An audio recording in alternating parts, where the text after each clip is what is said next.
Knowledge and curriculum. आज हमारा topic है विवेकानंद के अनुसार शिक्षा के उद्देश्य। इसमें से 10 तरीके के उद्देश्य बताते हैं विवेकानंद के। पहला है शारीरिक विकास। इससे पहले आप जान लीजिए विवेकानंद के अनुसार शिक्षा का उद्देश्य क्या है। विवेकानंद ने शिक्षा का मुख्य उद्देश्य छात्रों में देश प्रेम की भावना का समावेश करना बताया। स्वामी जी ने कहा है यदि शिक्षा देश प्रेम की प्रेरणा नहीं देती है तो उसको राष्ट्रीय शिक्षा नहीं कहा जा सकता। अब इनके निम्नलिखित उद्देश्य हैं। पहला है शारीरिक विकास। उन्होंने कहा कि शिक्षा, उनकी शिक्षा का पहला उद्देश्य था शारीरिक विकास। शारीरिक विकास का मतलब है स्वस्थ शरीर से। शारीरिक विकास का मतलब है स्वस्थ शरीर। वो मानते हैं कि शिक्षा, जब व्यक्ति स्वस्थ रहेगा तो उसमें शिक्षा को ग्रहण करने की क्षमता होगी। और वो कहते थे, उनका कहना था कि हमें ऐसे बलिष्ठ लोगों की आवश्यकता है जिसकी मांसपेशियां लोहे के समान दृढ़ हो और स्नायु फौलाद के अनुसार। दूसरा है पूर्णता को प्राप्त करना। दूसरा है पूर्णता को प्राप्त करना। स्वामी जी के अनुसार ज्ञान बाहर से नहीं आता है, मनुष्य के अंदर निहित ज्ञान को बाहर से लाना है, बाहर लाना है। जैसे उन्होंने कहा पूर्णता को प्राप्त करना, अंतर्निहित ज्ञान को बाहर लाना है। तीसरा है मानसिक एवं बौद्धिक विकास। उनका मानना है कि भारत के या यहाँ के पिछड़ेपन का कारण बौद्धिक पिछड़ापन है, इसलिए इस कमी को दूर करने के लिए उनका मानसिक एवं बौद्धिक विकास करना चाहिए। चौथा आता है चरित्र निर्माण।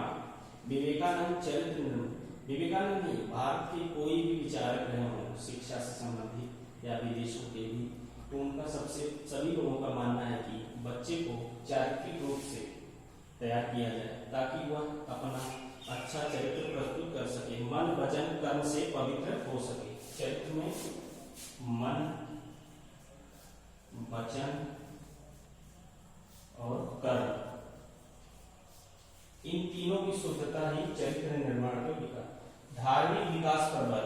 धार्मिक विकास पर वो मानते थे कि सत्य मनुष्य के अंदर छिपा होता है, उसकी भावना को विकास किया जाए ताकि उसके अंदर एक धार्मिकता की भावना का जागृत हो और वह अनेकों महापुरुषों आज्ञा का पालन करना, समाज सेवा करना, पुरुषों के अनुकरण आदर्शों को अपनाने की क्षमता विकसित हो सके।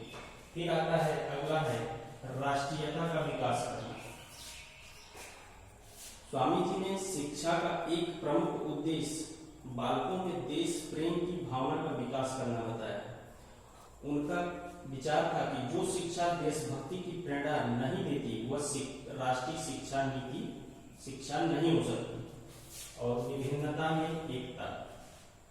विवेकानंद के अनुसार शिक्षा का प्रमुख उद्देश्य विविधता में एकता को बताया गया है। उन्होंने कहा कि जैसे भारत में अनेकों प्रकार के लोग, आध्यात्मिक भौतिक जगत एक है, अतः विभिन्नता की अनुभूति दोष अथवा माया है। शिक्षा ऐसी होनी चाहिए कि बालक विभिन्नता में एकता की खोज कर सके। फिर अगला आता है सांसारिक सुखों में त्याग की भावना। सांसारिक सुखों में त्याग की भावना। स्वामी जी के अनुसार मनुष्य में सांसारिक सुखों के प्रति मोह की भावना का त्यागना ही शिक्षा का प्रमुख उद्देश्य है। क्योंकि परम सत्य है, लोग सांसारिक सुखों में बंध के और माया मोह में बंध कर शिक्षा नहीं प्राप्त कर पाते हैं और दूसरे की भावना उद्वेलित होती है और दूसरे के प्रति उनका व्यवहार अच्छा नहीं होता है। फिर आता है समाज सेवा और विश्व बंधुत्व की भावना का विकास करना। उन्होंने कहा कि बालक को ऐसा होना चाहिए ताकि वह समाज सेवा तथा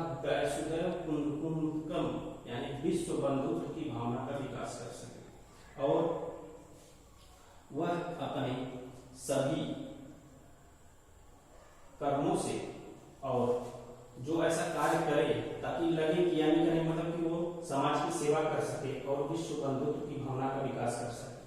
और उन्होंने अगला बताया है व्यवसायिक विकास।